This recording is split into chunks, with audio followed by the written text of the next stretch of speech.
Josh Heupel has matured as a head football coach entering year 5 here at Tennessee. How so? And what's that mean for his football team? That and so much more.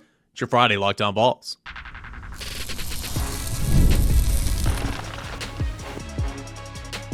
You are Locked On Vols, your daily podcast on the Tennessee Volunteers. Part of the Locked On Podcast Network, your team every day. What is up, everybody? Happy Friday. Welcome to the weekend. Well, almost to the weekend. Your unofficial start, your tailgate for the weekend right here on Locked On Vols. Couldn't do without our friends over at FanDuel Sportsbook for being a part of the show. New customers can get $200 in bonus bets when you place your first $5 bet. It's all more at FanDuel Sportsbook. So appreciate them. Thank you guys so much for being here. You guys know it, free and available wherever you get your podcasts. Part of the Locked On Podcast Network, where it is your team every single day. Going to spread the wealth here on a Friday. Feel Good Friday, football talk. Josh Heupel talk his maturity in segment number 1. We're going to head on Tennessee basketball in the SEC tournament and the big picture for postseason in segment 2. And Tennessee baseball, Gators come to town. You know what that means? It is SEC time here in Knoxville. So much to talk about. And to help me do just that, my buddy over here, Chase Thomas, who is a big-time podcaster himself. He does about 17 different shows. No, more than that. You do probably about 20 shows a week. But Chase, man, thanks so much for joining me, and a lot going on right now. I may or may not have recorded 2 shows back-to-back before doing this one, Eric Cain. I may or may not have. People always joke around. They're like, hardest working guy in Knoxville media. And I'm like, I like to think I work hard, but in terms of podcasting, I always think of you. You churn out content like nobody's business, man. But when it's fun, it's not work, right? Oh, 100%. But I think don't sell yourself short here, Eric Cain. Like, you're doing the Vol Quest, you're doing Locked On Vols, you're doing in-game attendance for Tennessee baseball. You're all over the place too. So give yourself some credit. It's also now that we're patting myself on the back here, let's move on. I did see some spring practice. Something just jumped out at me, man. I want to get your thoughts. We're over there. We hear from the players, hear from the coaches. We write our takes and, do our stand-ups and all that. Heading in, Tennessee will be on the practice field again this morning. This will be the 4th practice, the first in full pads. One of the things that's jumped out at me, Chase, so far is not that he was immature, but it feels like Josh Heupel's maturity is growing. How so? Well, this year he goes and gets more voices to the room. He hired, there's no rules on how many assistant coaches you can have. Okay. He goes and gets Seth Littrell, who he obviously has a long-standing relationship with, a guy that's, high-powered a couple different offenses, been a head coach before, been a coordinator, albeit, for a short time in this league. He adds him to his offensive room. You go out and get Alan Williams to help Tim Banks on the defense side of the football, a guy that's coordinated NFL defenses. Go and hire another NFL special teams guy to come and, help an analyst, getting his first coordinating job here at Tennessee, and Evan Crabtree. These aren't the sexy moves, but these moves allow Tim Banks, Josh Heupel to roam at practice and see what's going on with the defensive line and help out when needed. And that might be a small example, but I just feel like his staff this year opens more doors at practice and can be better use of times. And, of course, we'll see if that translates into more wins. That's the hope, right? I don't think it can be a negative, right? It could either be a neutral or a positive of adding these 3 analysts. And I think it's different because I think, like you said, Crabtree, super young, and just that kind of how do you pronounce the new special teams coach or a senior advisor's last name? I don't have it in front of me, but off the top of my head, John Bonamego, I believe. Okay, yeah. we're going to go with Bonamego. Yes. And he has a lot of experience. He was at Iowa State and a lot of different stops, but he's just a vet. And it just feels like the staff is stronger as a whole. Like Coach Chop now just being the outside linebackers coach, I think is a big win because, I don't know who's been better at recruiting and developing Tennessee over the last 4 years than the Leo spot, and what the kind of production and what they've been able to do, whether that's blue chippers like James Pierce or guys like great finds and developments like Byron Young. So it's just they've gotten a lot of production regardless of who and what kind of talent has come through that door at that spot. But like you said with Seth Littrell, I think it's a positive. We've talked about offseason where it's like, how much does Tennessee, I know a lot of fans have missed Alex Golesh and point to a lot of the last 2 years of what does it look like if Alex Golesh is still around, and a different kind of personality. That's what I'm most curious about with Seth is what is his personality like? Because I don't know. I don't know what he's like. I don't know what he's like behind the scenes. I don't know if he is someone that is going to bring some of that edge that Alex Golesh brought, because that's what I think Tennessee needs a lot of. Is I just feel like the offensive side of the ball is very young. Like if you look at the age difference between the defensive coaches and the offensive coaches, it's night and day. Like Kelsey Pope, Alec Ablin, Joey Halsley, Darrell Sims, they're all in their 30s. And then you go on the defensive side, Willie Martinez, long vet, William Inge, big time vet, Rodney Gardner, big time vet, Tim Banks, even big time vet. Yeah. So I just think it's the more veterans you bring into this building to kind of help ease these young guys into their respective roles, I think everyone's better off. And I think I'm very curious what Seth is like behind the scenes and what he is for the team, what his actual role is as an analyst. Is it something we see maybe he becomes a co-coordinator as he gets more comfortable at Tennessee? Like, is it one of those where it's just kind of he's an analyst for right now, just so he can get reacclimated with Heupel and familiarize himself with Tennessee? Because it's not like they were running the same thing at Oklahoma last year. It was a very different type of scheme. So there is not an exact overlap, but I think it's the best case scenario is it's a positive, but I don't think there's any negative to bringing in Seth, John, or Alan Williams. I think those are all just you're just bolstering the staff. It's what Bama did really, really well during the Saban years. Yeah, and for me, it's I keep using the analogy like throwing a fresh coat of paint on the walls. Like you're not changing who you are, but you're tweaking some things. And to have another guy that's been a head coach and run successful offenses, you're like, hey, Josh, why don't we look at it this way? Well, I've never done it that way. Well, why don't we look at it this way? Oh, okay, well, that makes sense. That there's nothing wrong with that. Also, to your point, I'm intrigued to see kind of what he's like as well, because I don't know. I'm not spending time with him, not been around him enough. Tennessee needs a butt kicker on the offensive side of the football. That's what Golesh was. Tennessee doesn't have that. So hopefully, that can be at least one of his traits that Tennessee kind of needs over there. Another big takeaway, Nico spoke with the media earlier this week, and he just looks so much more cool, calm, collective, confident. He looks like he's filled out, looks like he's put on some weight. Yeah. I've said it all offseason. I'll continue to say it. For Tennessee to reach its goals, you need offensive line play, wide receivers. We got all these questions. Nico has got to take that step. No ifs, ands, buts about it. Okay. But it feels like as he's being challenged to be more of a leader, he's sprinting to that. Like, it feels like the impression I got from him the other day is like, this is my team. This is my team.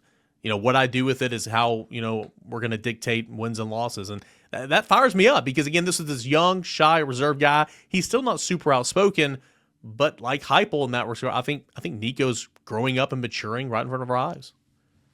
Yeah, and I always wonder about how much that ultimately matters. How, Will Howard, was he the rah-rah guy for Ohio State last year? I mean, Riley Leonard seemed like he had those natural leadership qualities. I mean, putting his body on the line over and over again for Notre Dame. Carson Beck didn't seem like the best leader at Georgia, or Quinn Ewers didn't eschew leadership qualities to me from the outside, where you're like, oh, that's the impetus of why Texas has won double-digit games and are a preseason college football playoff final favorite. So I kind of wonder how much that ultimately matters, because it does feel like Nico is just a more reserved, laid-back personality, and it's a little bit different than what you saw with Hendon.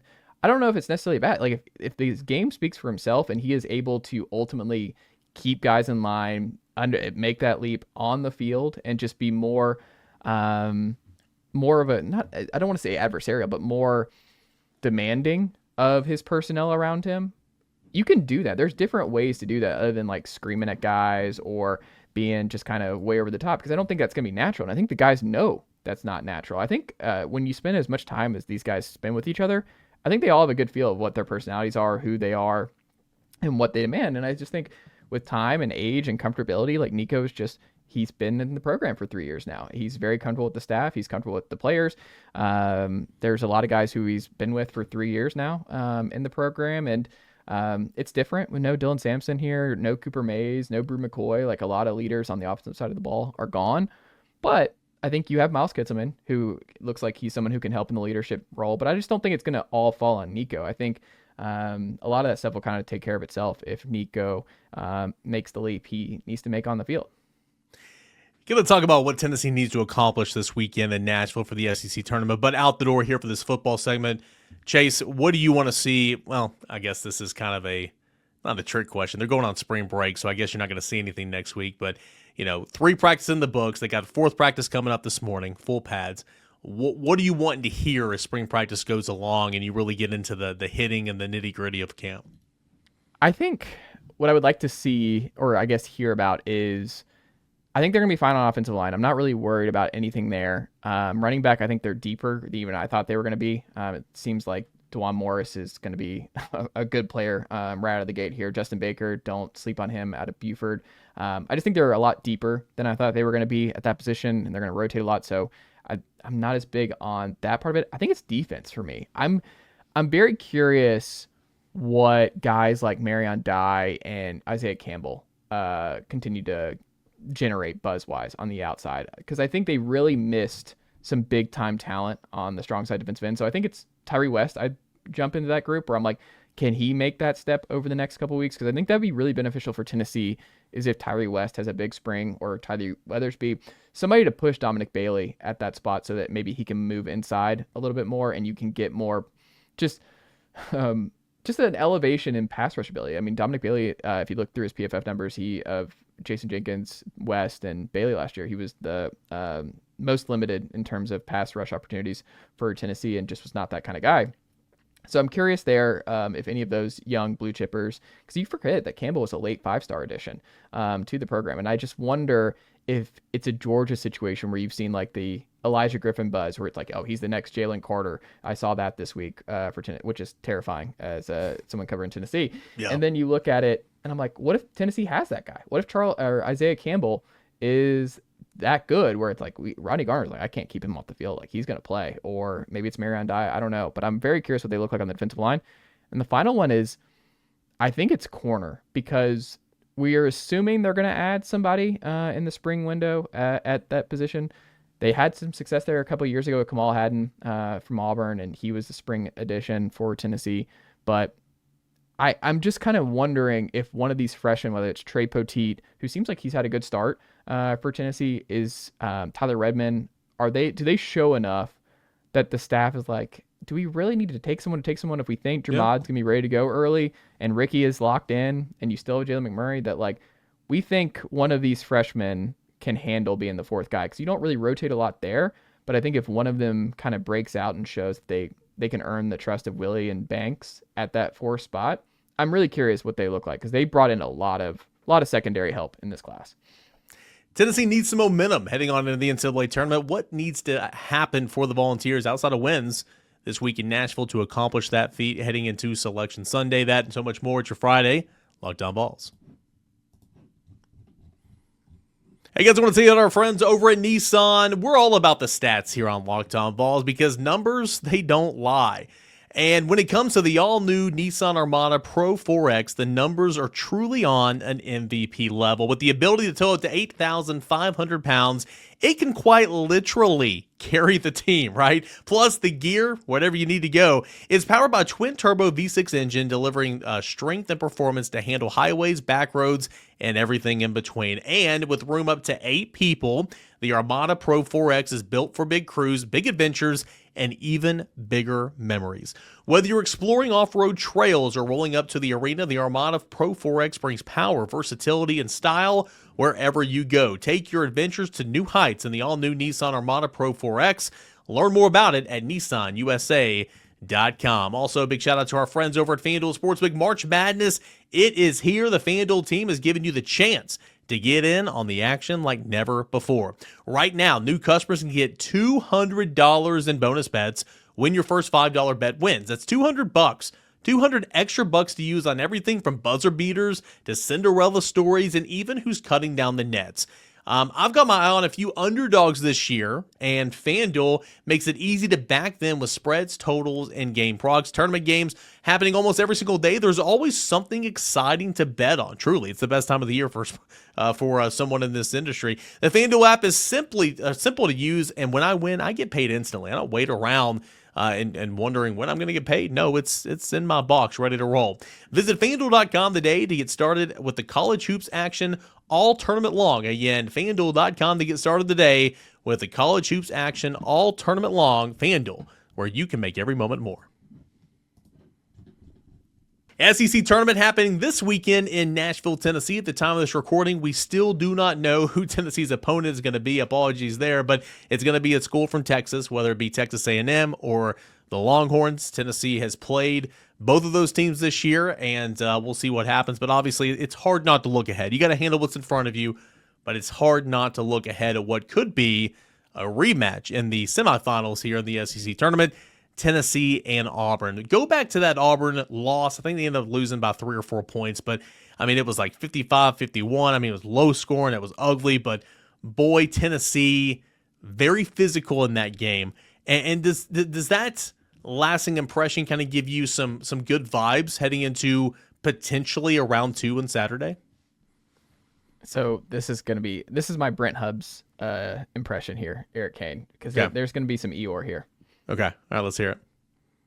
I think Tennessee should lose on Friday. Like, I think this is a situation where you got to get out of there. Like, I don't even want to think about Auburn. I'm not even thinking about Auburn yet. I mean, the A&M win was a gigantic win for Tennessee on the road. I mean, that was something them kind of in a little bit of a tailspin. 100%. And that was a tough place to play. Like, College Station, I mean, A&M's a good team. And if Tennessee beats A&M, their treat is the best team in the country 24 hours later. And if they beat them, they get Florida and or Alabama on Sunday. So 3 games against 3 top 15 teams in 3 days. I don't know many team trainers that are like, this is going to be good for a rotation that's about 7 guys you can trust right now. And if a 1 seed, I understand that Lenardi and company, it's like, hey, the 1 seed's still up for grabs if you make a run here. But I don't necessarily believe that, because we saw Tennessee and what that actually meant for them when they won the SEC tournament championship against in 2022 with Kennedy Chandler and company in Tampa. Didn't really move the needle. Texas A&M, when they ran the gauntlet, what was it, 2 years ago, and they ended up making the tournament, even though they had a deep SEC tournament run that year. I have a hard time believing that even if Tennessee wins all 3 games this weekend, that they can still get a 1 seed. Could be wrong. I'm open to that, but I just feel like it's in Tennessee's best interest. And I don't like the negative take here, Eric Cain, but I think it's in their best interest. I mean, look at last year. They got bounced early by Mississippi State, got embarrassed by the Bulldogs, and they had an Elite 8 run. It didn't matter. Like this, I know it doesn't sound great to say out loud, and I think some of the players talked about it this week of like, oh, it matters and things like that. But I'm like, you got to say that, though. If you're a player, you got to say that. Yeah, you got to say it. Yeah. But I'm just like, from you and I's vantage point, I'm just like, I don't think it's in Tennessee's best interest for Zakai Ziegler to play like 70 minutes this weekend. Like, I don't know. 2 things. Number one, I agree with you in terms of playing all that, the short rotation, back to back to back and all that. But still, like, something like this year, because I'm with you. Sundays don't matter. I mean, the NCAA selection committee is super lazy. They only care about the ACC championship game on Saturday night. They close up shop after that. I get it. It's how it's always been. But this has got to be the year that changes, right? I mean, the SEC is too good. And when you have, say, Tennessee does beat Auburn on Saturday and Tennessee has a chance to knock off Alabama or Florida, like, that game has got to matter. It's got to. So, like, for me, like, if there's ever going to be a year where it matters, the Sunday, the SEC championship game, I think it's this year. Also, getting back to what you said, and I hear you. I mean, it's the same conversation with Tennessee baseball in the SEC tournament in May every year.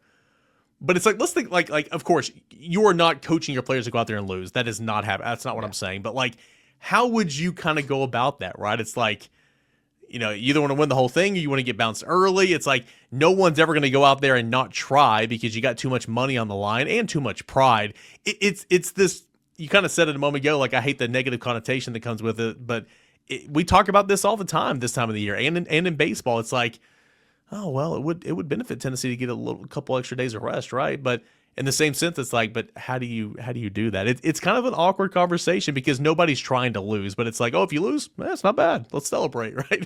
Well, it's in like all sports now. We both cover football. Like, what was the conversation this fall? Where, like, who did it benefit for the best two? Why does it make sense to have this format where the SEC, if you finish in the final two, you have to go and play in this just slugfest. Another game, yeah. Yeah, and then you get treated with another series of big-time competition in the playoff. Like, why did the conference championship game only hurts you? It's just, like, you're going to have some dudes banged up in that game. Like, Texas-Georgia was extremely physical. And it's like, yeah, great. And then if you lose that game, then you're like, okay, we didn't even win the thing, and now we're just more beat up than we were previously, and it kind of behooves you better to be in the 3 or 4 spot, because then you get to skip that game and still be in the playoff, and yeah, you won't host because you didn't win the SEC, but I don't know, I just feel like conference tournaments are just losing a lot of steam for me, where I'm just like, if we're going to make everything about the playoff, we're going to make everything about the college football playoff, the NCAA men's tournament, or the NCAA College World Series, then I just feel like we have to adjust and be like, I understand a lot of people are like load management. I know a lot of Vol fans don't want to hear that, but I'm like, I'm going full load management this weekend. Like get ready to learn Grant Hurst, man. Like it's Zakai or Bishop Boswell and Darlington Dubar picking pops all Friday against the Aggies. Hey, we're in our 30s now. It's all about load management. All right, we got to pick and choose. 100%. Got to pick and choose. You and I both know what it's like being. You just had a birthday this week, Eric. I did. I'm 1 year older. I'm 32 years old. So. Well, happy late birthday. What did you? Did you have any? Did you get anything fun? Anything? Anything cool for your 32nd birthday? No, I mean, I literally worked all day long, and I went and had dinner with my beautiful pregnant wife at Chop House, so that was fun. So it was just what I needed. Now, this weekend, I'm actually going to miss the Saturday game. We're going to have she's having a shower, and having kind of guys get together to load up on diapers, because that's coming here pretty soon. So looking forward to that. So I'll kind of celebrate my birthday then. But no, it was chill, low key, and it's kind of how I like it for sure. I love it. But yeah, man, I don't know. I think Tennessee, it would not surprise me if they ran the gauntlet and they beat A&M on Friday, beat Auburn on Saturday. The worst case scenario, though, is if they beat Auburn and A&M and then they just get stomped by Florida or something. Completely in the final. agree. Like it was 2019, I want to say, where they made it to Sunday and then they just got blitzed by Auburn. It was like, oh my God, you can't even watch, right? Like, I mean, that's the worst. And it's best bet. Like, no one's other than so Bama, Auburn, and Tennessee run this conference basically in hoops. So they have, the last time a non-Alabama, Tennessee, Auburn team won the SEC tournament, I think it was Kentucky in like 2017. Like, it's been a crazy amount of time since one of these three did not win it. So Tennessee's got pretty good odds of winning winning this whole tournament, and maybe they get a one seed out of it. Like, I don't know. I won't be mad if they win it all. Now, I will be mad if they win the first 2 games and then lose in the championship game. Like, that's fair. I'll be mad. That's mad. fair. We've got a lot of baseball to talk about, so I don't want you to go into detail. Just give me a name and maybe a sentence or two. I know that's tough for guys like you and me, but I asked our buddy Ryan Shumpert earlier in the week. I'm going to ask you, it feels like a layup to say Chaz or Zakai or whatever, but who is your pick to click this weekend and really the entire NCAA tournament? Tennessee makes a deep run if this player does this. What do you say? I think it's Chaz. I mean, Chaz has played a lot better down the stretch. Chaz, like we talk about A&M, he blasted A&M in that game. So I think Zakai not shooting as much lately. Maybe he gets more aggressive down the stretch, but my gut is I think it just has to be Chaz. And I think this Tennessee team, when they don't have it defensively, sometimes it comes down on Chaz because they just don't have a lot of creators and just a whole lot of consistent options on offense. So to me, I think it just still starts and stops with Chaz being aggressive, shooting the basketball. Keep it simple, stupid. Sometimes the right answer is the layup, and I like it. Chaz Lanier. Tennessee has been so dominant to begin this baseball season. Liam Doyle, best pitcher in the country. Is Tennessee's dominance going to continue into SEC play? Florida Gators coming to town. We'll preview it. We'll discuss it all right here on Locked On Vols. Ever check your bank account and wonder, where did all my money go? Believe me, I do that all. I'm like, what I just got paid, right? And between online shopping, entertainment, mortgage payments, kid on the way, I mean, it's easy to lose track, right? That's why Monarch Money comes in for me, your personal CFO, giving you full visibility and control over your finances. Monarch Money isn't just a budgeting app. It's a complete financial command center, all right? Like, I mean, business. You can check all your accounts, investments, spending in one place, so you can stop managing your money and start building wealth. When I started using Monarch, I realized just how much I was spending on food deliveries. Now I budget smarter and I save more. Instead of juggling all these multiple apps, you can use Monarch to check your finances, track your spending, even plan long-term financial goals. Managing money with your partner is smoother than ever. You can track shared and personal accounts, set goals, stay on the same page without any stress. Take control of your finances today with Monarch Money. Use promo code LOCKEDONCollege at monarchmoney.com for 50% off your first year. That's monarchmoney.com, promo code LOCKEDONCollege for half off for your first year. That is Monarch Money. Chase, dude, like Tennessee baseball has been just incredible. Like, if anybody thought there was going to be a World Series hangover, a Natty hangover, well, 17-0, best start in program history, right? But we know, like, sure, Tennessee's still going to be good. Tennessee's still going to be dominant at times. We know that's about to change, though. SEC play, just like in football, men's basketball, women's basketball, track and field, softball. The Southeastern Conference just truly means more in baseball. And the Florida Gators are coming to town this weekend. Real quick before we talk about the Gators, I mean, what's caught your eye so far about the Tennessee baseball team? What maybe one big takeaway through the first, non-conference slates of the year? I mean, I think if you had told either of us that before the year, you don't have Alex Perry, and then you also don't have Alberto Ozuna, who comes in late, where that was like just, it feels forever ago when that late edition where it's like Ozuna's here and you're like, okay, that solved the first base thing. Now we don't have to worry about who's going to be the everyday first baseman potentially, and just slotting him in at that much needed right-handed bat. And then you just have Levi Clark, and it's a sliding doors moment for Tennessee baseball, because if Ozuna's here or Perry's here, do we see a lot of Levi Clark early on? Does he get this kind of opportunity? Because now he's been so good that, like, I don't want to speak for you here, but I mean, would you be like, whoa, Tony's putting Levi Clark at the 3 hole and Inslee's at the 5? Like, he's that good as a true freshman, where it looks like, I mean, he's a 3-year guy with his birthday, I think. And he's my biggest takeaway, man. Like, yeah. Like, people ask me, like, what's been the most surprising thing for you so far this baseball season? It's not that Levi Clark's a player, because I think I knew he was going to be a player. He turned down the pros to come here.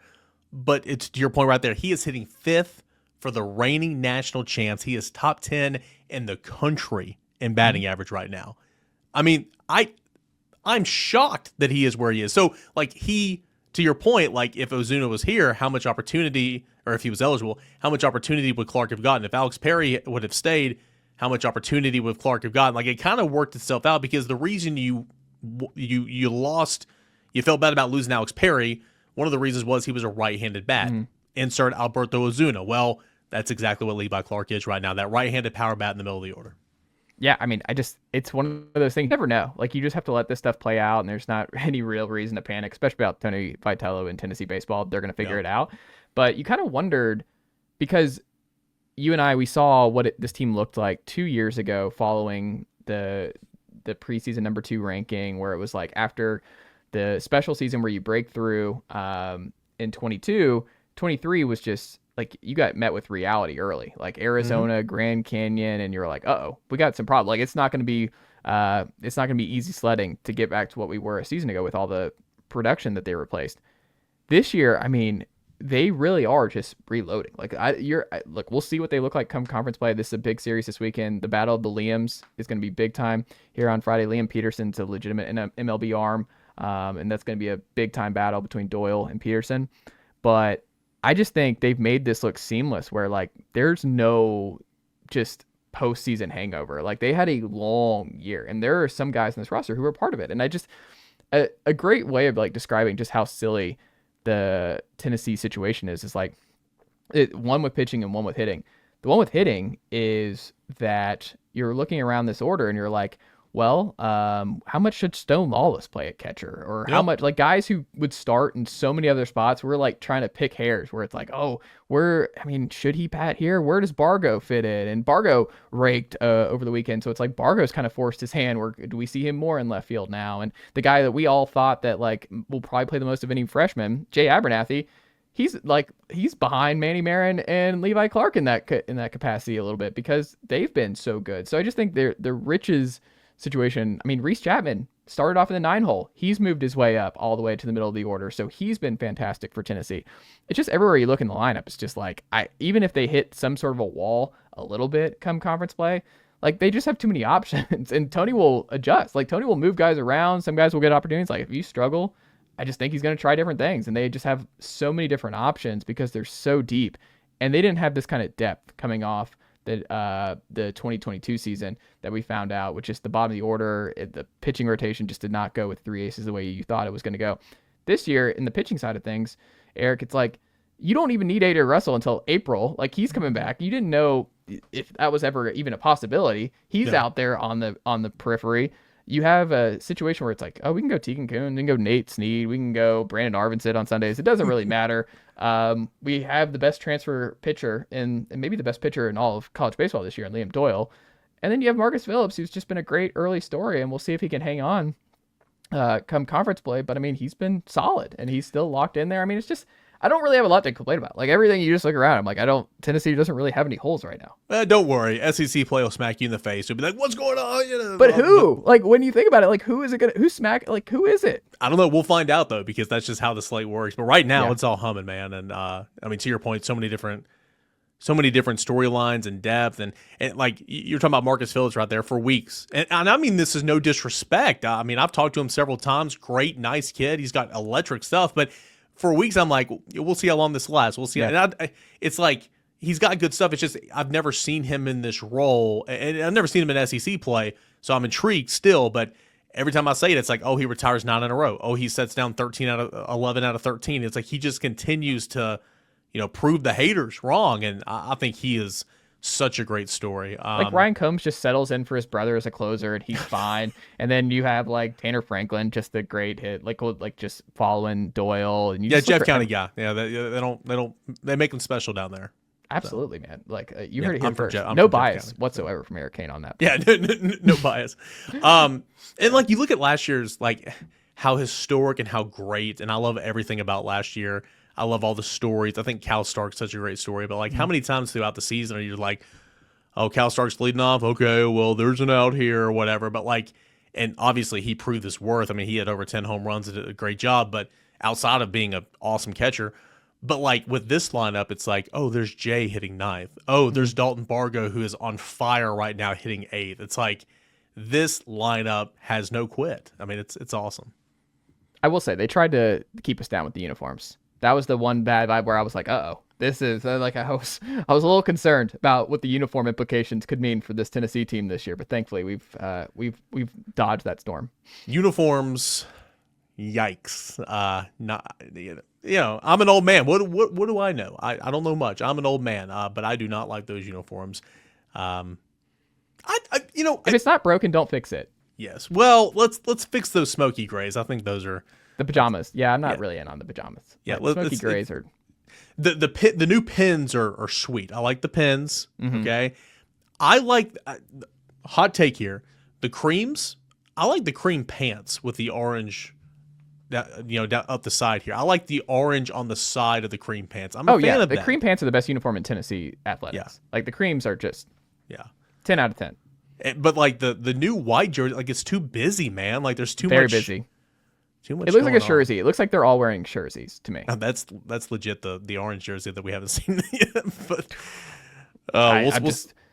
we'll see more black at some point again too. So that'll be good. Knock on wood here that we avoid those because Tennessee they don't. I mean, we can go. Never mind. I'm not gonna go down this rabbit hole of just the uniform part of it. But I'm just glad that the uniforms are pretty solid still. Yeah, I'm gonna get like 2 or 3 text messages a day like, hey, thanks for talking to Ish about my uniforms, or thanks for doing that. I'm like, sorry, I don't mean any disrespect. It's not, to my understanding, I'll just put it this way. It is very much a Nike thing. But it's our opinion. We could have like it's nothing against it. Like it is what it is. Like the uniforms are just there's collaboration there. Yeah. But like everything I've been told, like Nike really dropped the ball. And they don't have any competition in the uniform game right now. Like Under Armour's out of it. Like there's not a whole lot. Baseball last year. We're both Braves guys and like MLB guys. It was awful with the small lettering, the small font behind them, and just the small numbers and everything. Like baseball jerseys as a whole over the last year have taken a beating here. Come for the guest speaker of Chase Thomas, but stay for the uniform takes of Eric Cain and Chase Thomas. Chase, you put out I was joking earlier, but no joke about this. You put out a ton of content. Where can we find your work? What do you got coming up in the next couple of days? Where can we listen and see your beautiful face? Well, thank you. It's all and very kind. I try. I moisturize. Eric Cain. That's the you key. got to at this old age, right? You got to when you get in your mid 30s, man. You like moisturizing becomes more and more paramount. It's just all kinds of great advice here on the Locked On Vols when Eric and I talk about all things Tennessee Vols and nothing else off topic. But you can find us chasethomaspodcast.com for all the access of my previous episodes, links, and all that good stuff, information about the Tennessee program that I do each and every day with awesome folks like Eric Cain every now and then, who's gracious enough of his time to come over on my show as well. But all kinds of different guests each and every day over there on our YouTube channel, Chase Thomas Podcast. Just search it anywhere and you'll find us, Apple, Spotify, wherever you get your podcasts, and subscribe and let me know what you think and support the good folks over there at Locked On Vols, VolQuest, Chase Thomas Podcast. Like, hey, we're all doing different things in the space, but always love talking Tennessee with you, Eric. No doubt, man. Looking forward to joining your show hopefully next week. We're all trying to eat, and we all do some really, really good stuff, so I appreciate that. Also, if you are like Chase and you live and die on Tennessee, right, you got men's basketball in the SEC tournament. You got baseball taking on SEC play with the Florida Gators. Spring practice still going on right now. There's so much happening. Huge weekend coming up, all right? Enjoy it. Try to enjoy it. Spend some time with some friends and family. We'll recap it all on Monday. We'll react. We'll hear what happened at Friday's spring practice before Tennessee goes on spring break, all that and more. It's your number one spot here every single morning, free and available wherever you get your podcast. This is Locked On Vols.